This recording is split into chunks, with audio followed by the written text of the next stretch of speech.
from stories across the world to stories here at home. This is the National News Broadcast. A very good evening to you. I'm Nitya Sarakchandra. And I'm Tilina Udaratna. We begin with a look at the headlines for tonight. The President says a country should go toward victory and not defeat. 57 parties and organizations form an alliance to ensure the victory for presidential candidate Sajith Premadasa. Minister Mangala Samaravira challenges Mahinda Rajapaksa to reveal the drawbacks if the Millennium Challenge Corporation agreement is detrimental to the country. The Denuvara-Manike Intercity Express train is launched today. Robotic devices to detect narcotics at the Bandaranaike International Airport. Now in your top story this evening, President Maithripala Sirisena says a country must go towards victory and not towards defeat. He further states the unfulfilled tasks of today need to be fulfilled for the people of tomorrow. The President expressed these views after a ceremony to vest with the public a number of development tasks in the Polonnaruwa district. The President stated the efforts taken by him to bring about development to Polonnaruwa whilst giving priority to the tasks to be attended to a national level have produced results. The President said within the past few years he was able to bring a vast change in Polonnaruwa without any obstruction. He said all connected individuals are in the field of politics, therefore everyone extended their cooperation.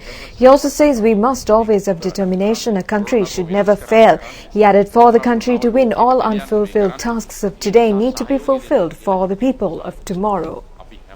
ස්ථානශීලී වෙන්න ඕන කිසි තැනක රටක් ජයග්‍රහණය කළා යා යුතු විනා පරාජය නොවිය යුතුයි රටක් අසමත් නොවිය යුතුයි රට සමත් විය යුතුයි ඒ නිසා රට සමත් කරන්න රට ජයග්‍රාහී කරන්න ජනතාව වෙනුවෙන් අපි හැම කෙනෙක්ම අද බැරි වෙච්ච දේ හෙට දවසේ අප විසින් කළ යුතු වෙනවා.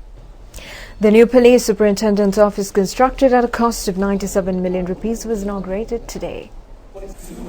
The President also participated in the Mandala Ru Ratha 2019 art exhibition and book launching ceremony of Hasini Vasana Sewandi, a student of Royal College Polonnaruwa. She presented 12 picture storybooks authored by her to the President. It was organized as a tribute to the President, who took steps to provide a house for the child. The President also awarded prizes and certificates to students of the college who won all the island weightlifting championship. The President also joined in the inauguration of the newly constructed classroom building at the Sivali Model Junior School, which was constructed at a cost of 7.9 million rupees. The four-storied post office constructed in Kadruwela at a cost of 63 million rupees was also declared open by the President. A number of development activities launched at the Polonnaruwa General Hospital were vested with the public by the President. The Democratic National Front was formed today, joining together 57 stakeholders to ensure victory to presidential candidate of the new Democratic Front, Sajith Premadasa. The agreement for the formation of the new alliance was signed under the patronage of Prime Minister Ranil Wickremesinghe, former President Chandrika Bandaranaike Kumaratunga and presidential candidate Sajith Premadasa. 30 registered political parties signed the agreement, whilst the number of civil societies and multi-ethnic groups that signed the agreement was 27. On behalf of the Sri Lanka camp of the Sri Lanka Freedom Party, Ruwan Ranatunga signed the agreement. The signing event was themed Vesting with the Citizens, the political treaty of a new nation. Ministers, parliamentarians, representatives of other political parties, civil society activists and the Mahasangha were in attendance.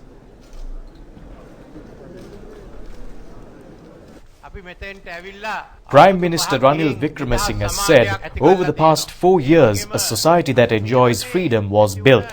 All those connected with the Easter Sunday attacks have been taken into custody, and the entire process took place within the legal framework of the country. He pointed out that the task did not take more than 3 months. When the leader of the ISIS terror outfit was killed, the government published a statement. However, those who talk about national security have not been able to do anything.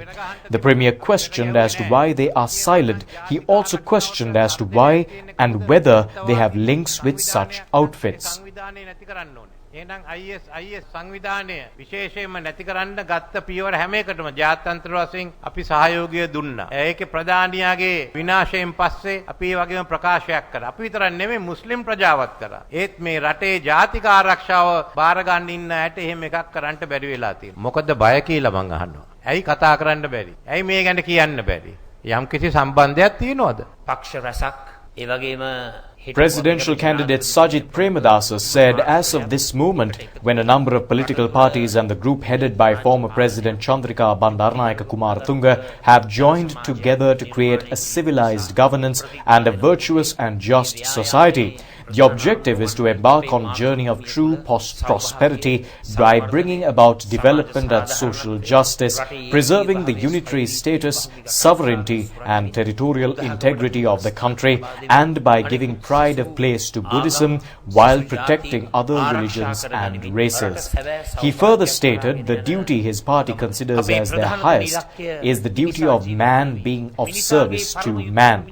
He noted this noble sentiment voiced by the late Prime Minister SWRD Bandaranaike echoes throughout the world. Minister of Finance Mangala Samaravira challenges the opposition leader to reveal the drawbacks if the Millennium Challenge Cooperation Agreement is detrimental to the country, instead of creating an anti-American fear psychosis in the run-up to the elections. Minister Mangala Samaravira, issuing a statement, states he believes the citizens are well aware that there was no truth in the rumours spread by the opposition at one time, creating an anti-US fear, alleging that Sigiriya Singaraja and the Gulf Fort were to be sold to America. The minister also points out the Archbishop's House has issued a statement rejecting as false the statement appearing on social media sites, stating that His Eminence Malcolm Cardinal Ranjit is against the MCC Pact.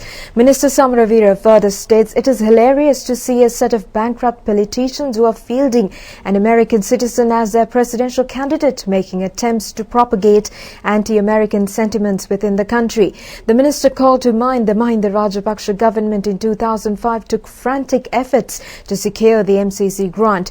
The minister also states within the capacity of the foreign minister, it was he who participated in the discussions back then upon the request of Mahinda Rajapaksa to secure $480 million through the Millennium Challenge Cooperation. However, the minister notes as the previous administration had accusations of fraud, corruption, violence and human rights violations levelled against them, the attempt to secure the MCC grant failed. Minister Samaravira points out issues pertaining to transportation and lands, which are significant areas of concern, were identified by Sri Lanka itself and included in the MCC agreement. Thereby 5 million persons will be able to obtain freehold deeds for their lands, whilst around 7 million persons will benefit when issues in the transportation sector are rectified. He points out the agreement itself details that it needs to be passed in Parliament to be enforced as an act in order to be accepted as a legal agreement. He points out under the legislation compiling process in the country, when the agreement is gazetted, as per the Constitution, any aggrieved party can seek legal recourse. Presidential candidate of the New Democratic Front, Sajith Premadasa, says by eradicating terrorism, religious extremism and racial and religious strife, and through adherence to Buddhism, a motherland will be created in which brotherhood reigns. He expressed these views joining in on a rally held in Beruwala yesterday.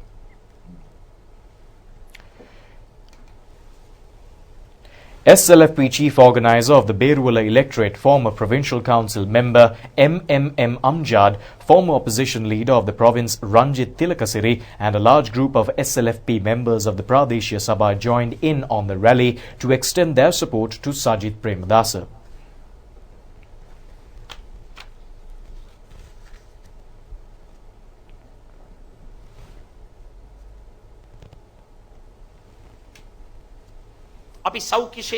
Presidential candidate of the New Democratic Front, Sajith Premadasa, said the next revolution in the health sector will begin on the 16th of November.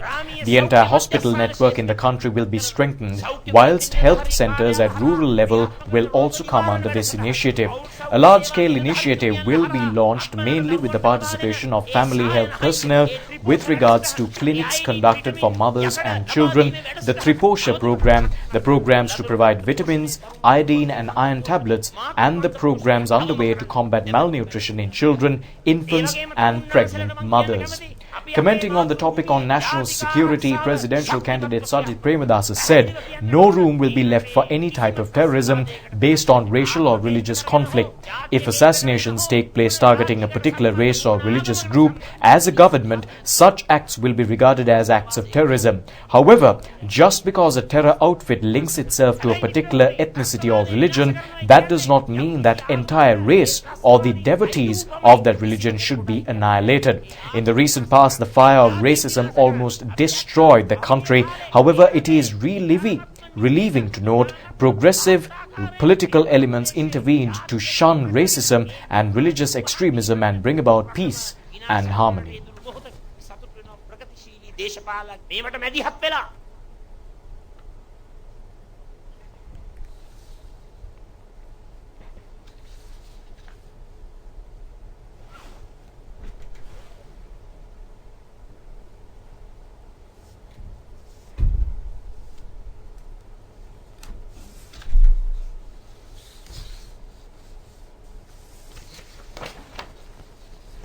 Now, the presidential candidate of the Sri Lanka Podujana Peramuna Gotabaya Rajapaksa says he has put forward a people-centric economic plan. He made these comments joining in a rally held in Mavathagama.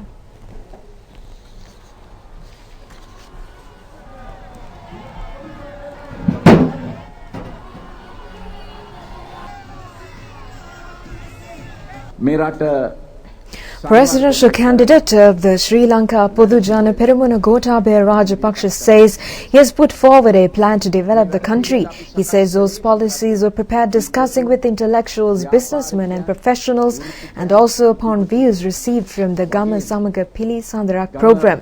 His policy specifically focuses on agriculture, national security, the plantation sector, rural development, with also proposals to generate employment opportunities and end frustration among the youth. He noted the plantation sector is at a disappointing condition.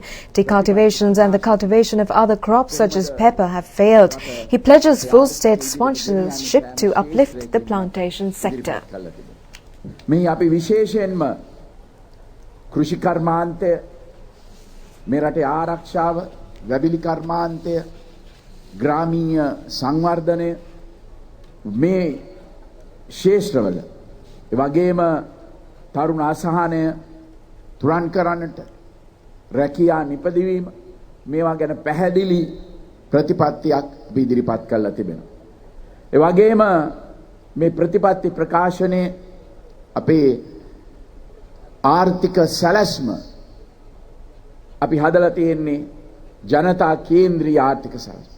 අපි සංවර්ධනයක් කියන්නේ අපේ සමාජයේ සෑම තලයක්ම ඉහළට එන්නට ඕනේ. අපි විශේෂයෙන්ම කෘෂි කර්මාන්තය පිළිබඳව විශාල ප්‍රමුඛත්වයක් අපේ රජයක් තුල අපි ලබා දෙනවා. අද අපේ රටේ වැවිලි කර්මාන්තය සෑම ප්‍රදේශයකම තාමත් අවාසනා තත්ත්වයකට පත් වෙලා තිබෙනවා. තේ කර්මාන්තය, ඒ වගේම වෙනත් භෝග වර්ග, ගම්මිරිස් වැනි භෝග ඒ වගේ සම්පූර්ණයෙන්ම කඩා වැටලා තිබෙනවා. අපි මේ වැවිලි කර්මාන්තය නගා සිටුවීමට අපි සම්පූර්ණ රාජ්‍ය අනුග්‍රහය ඒ වෙනුවෙන් අපි ලබා දෙනවා. Meanwhile, another rally presided over by Gotabaya Rajapaksa was held in Pothuhara. Presidential candidate Gotabaya Rajapaksa says his party focused a lot of attention on health and education. Plans have been prepared for all sectors, including agriculture, small industries and the tourism sector. He notes the world economy gives prominence to technology based on economies and cites countries from India to China that have developed based on technology. He says this is a good opportunity for Sri Lanka to direct the youth towards employment opportunities that will be generated through modern technology technology. He says since the youth do not receive qualitative education, there is a high employment rate. He pledges to invest large sums in the education sector. Well, on the same note, presidential candidate of the Sri Lanka Podujana Peramuna Gotabaya Rajapaksa assures the security of all communities under his rule as he pledges to strengthen national security. He made these comments when he met with a group of professionals of the Muslim community yesterday. A number of intellectuals and professionals representing the Muslim community participated in the meeting held in Colombo. Opposition leader Mahinda Rajapaksa and several other politicians also took part. Who will give a vision to the community? Gotabaya Rajapaksa. This is our vision. Everybody in this country, I think, wants a secure nation. This government did not give any priority to national security. They were not concerned about national security. Actually, our victory was not defeating the terrorism, but the achievements that we had after the post-war achievement. We were able to rehabilitate nearly 13,000 LTT cadres who surrendered to the military. Within 2.5 years, we were able to resettle 300,000 displaced persons from the north. And we developed the north and east both highways, 2 new railway tracks, Madavachia to Mena, and from Vaunia to KKs, electricity to all, drinking water projects, and reconstruction of most of the irrigational canals and tanks. We had done so much of development in that area. In fact, when we took over the country in 2005, Jaffna Peninsula, though it was under our control, it was controlled like a military camp.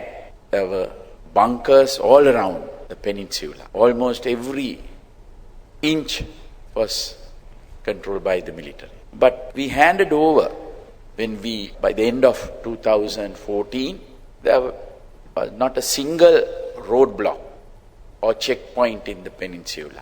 90% of the land in the peninsula was handed over to the owners, except the area around Palali camp, which was the high security zone. And even in that high security zone, I agreed to give that for cultivation for the owners. But these things were not highlighted or discussed. Now, Chairman of the Elections Commission, Mahinda Deshapriya, today explained the procedure of voting at the forthcoming presidential election. Speaking at a media briefing held at the Election Secretariat, the Chairman of the Elections Commission said, as per the Presidential Election Act, when voting, voters can either mark a cross or enter the digit 1. If the first preference is marked by entering digit 1, then the voter is able to state the second and third preferences by entering digit 2 and digit 3. However, if a cross is marked, preferences are not allowed.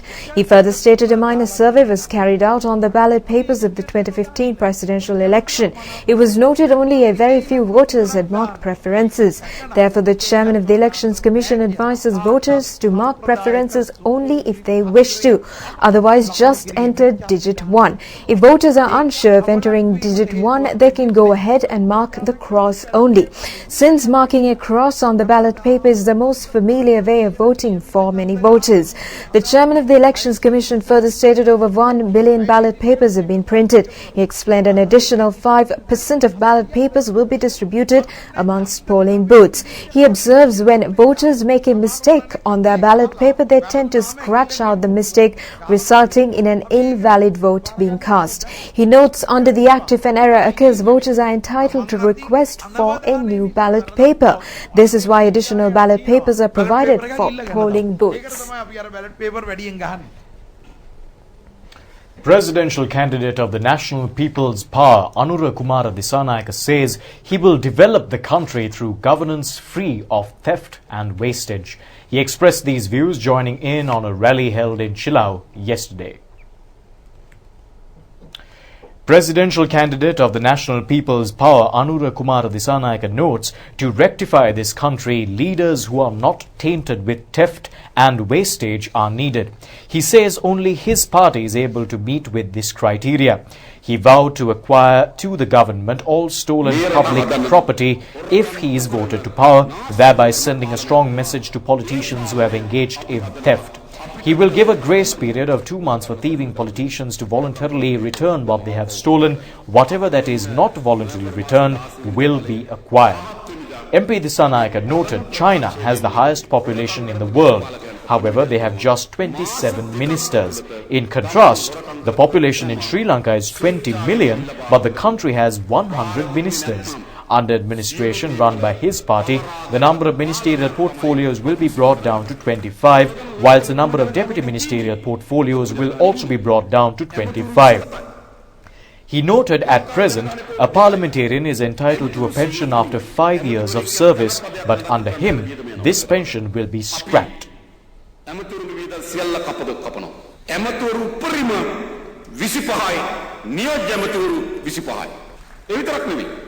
පාර්ලිමේන්තු මන්ත්‍රීවරයෙක් අවුරුදු 5 පාර්ලිමේන්තුවකම විශ්‍රාම වැටුපක් හම්බෙන්නේ. අපිට දෙන්න බලය මන්ත්‍රීවරුන්ගේ විශ්‍රාම වැටුප මුළුමනින්ම නතර කරනවා. ඒ විතරක් නෙවෙයි. හිටපු ජනාධිපතිවරු බලාගන්නේ තාණ්ඩුයි. හිටපු ජනාධිපතිවරු ආණ්ඩුවෙන් නඩත්තු කරන එක මුළුමනින්ම නතර කරනවා. හැබැයි ඒගොල්ලන්ට ආදායම් මාර්ගයක් නැත්තම් දරුවෝ සලකන්නේ නැත්තම් අන්න සමාජ ආරක්ෂණ ආරමුදලින් පින්පඩියක් දීලා බලාගන්නවා. රටක් හදන්න ඕනේ එහෙම මතක තබා ගන්න. Meanwhile, presidential candidate Anura Kumara Dissanayake engaged in a discussion with trade union representatives this morning. The discussion took place at the party headquarters in Palavatta. Representatives of a number of trade unions, including the Sri Lanka Nidahas Sevaka Sangamaya and the General Trade Union of the Free Trade Zones, participated in the discussion. ස්ථාවරත්වයෙන් හදාගන්න. මම හිතන්නේ දැන් ඒ යුගයේ අවසන්. කියන්නේ සමාජය ඇති කරගන්නා පරිවර්තනයකින් විතරයි අපිට දිනාගතයේ සුබ සාධන ශේත්‍රයන්වත් දිනාගත යුතු කියලා අපි විශ්වාස කරනවා. අද සිද්ධ වෙලා තියෙන්නේ තමයි. අධ්‍යාපනයේ මට්ටම ඉහළ ගොස් තිබෙනවා. ඒ වගේ මේ අවශ්‍යතාවයන් සංකීර්ණ වෙලා. Presidential candidate Anura Kumara Dissanayake said contracts can be offered for short-term employment but not in the long term. He opined salaries should be revised every 6 months, giving consideration to the cost of living. He explained although certain employees work for the private sector, they're all contributing to the society. Therefore, all employees need to have social protection.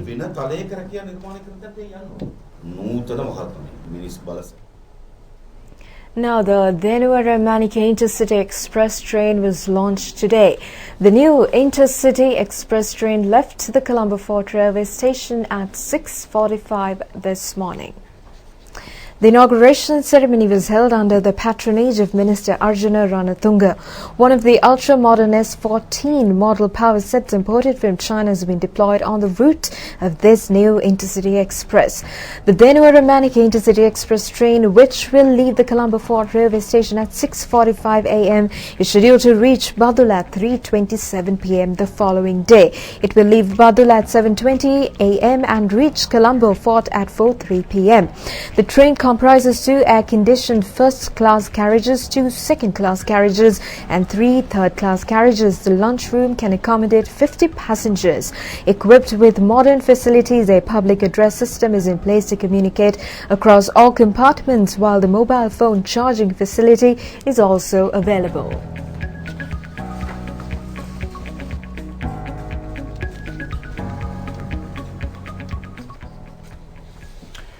The Consumer Affairs Authority states raids are being continuously conducted to nab errant traders who conceal their stocks of gas cylinders, creating an artificial shortage of gas in the market. Chairman of the Consumer Affairs Authority, Lalit Senavira, says both the relevant gas companies were called for negotiations and the present shortage was discussed. The present shortage will be rectified within the coming week as orders have been placed to get down the required stocks. Well, Turkish ambassador to Sri Lanka, Tunja Ortuhada, says that Sri Lanka is a great friend and ally of Turkey. The bilateral relations between the nations were further strengthened during his tenure as the Turkish ambassador in Colombo. He made these remarks at a function held in Colombo recently.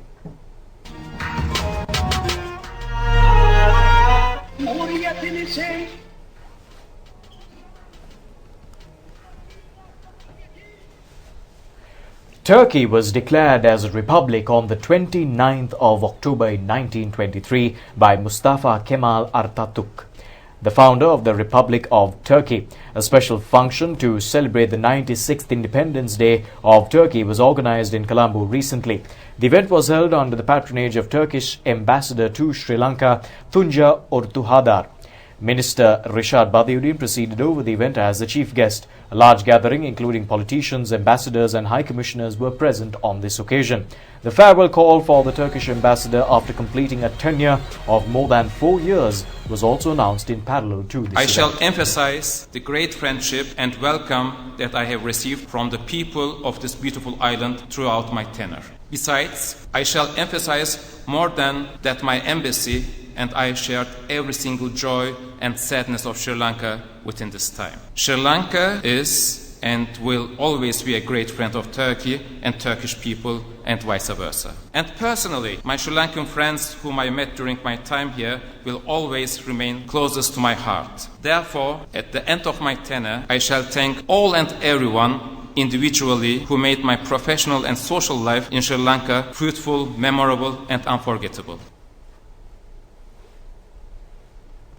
Now, 13 individuals were arrested at the Katunayake airport last night with a stock of gold jewellery illegally smuggled into the island. The value of the seized jewellery is over 30 million rupees. The suspects who had arrived from Chennai had concealed jewellery in their luggage and their clothing. They are between 30 to 50 years of age and are residents of Colombo. Customs officers at the airport are conducting further investigations.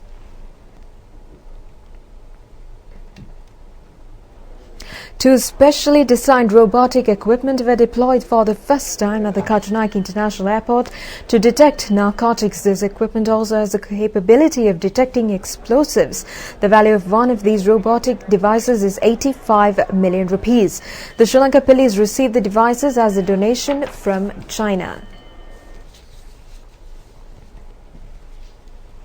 Veteran actress Chandra Kalwarachi has passed away. She was 76 years at the time of her demise. Chandra Kalwarachi was born on the 6th of April in 1943 in Narayanpeta. At the age of 9, she entered the world of arts, contributing to the artistic work Rattaran Putha. She was actively involved in the Lama PTA program aired over the Sri Lanka Broadcasting Corporation, contributing to Vahalak Nathigayak, produced by Premaranjit Tilakaratna. She won the attention of the viewers. At the State Drama Festival held in 1964, she was awarded the title of Best Actress and a number of other awards. She was also part of the Gajaman Bhuata stage drama of Dayananda Gunawardhana. Chandra Kalwarachi won the hearts of the viewers through her acting skills.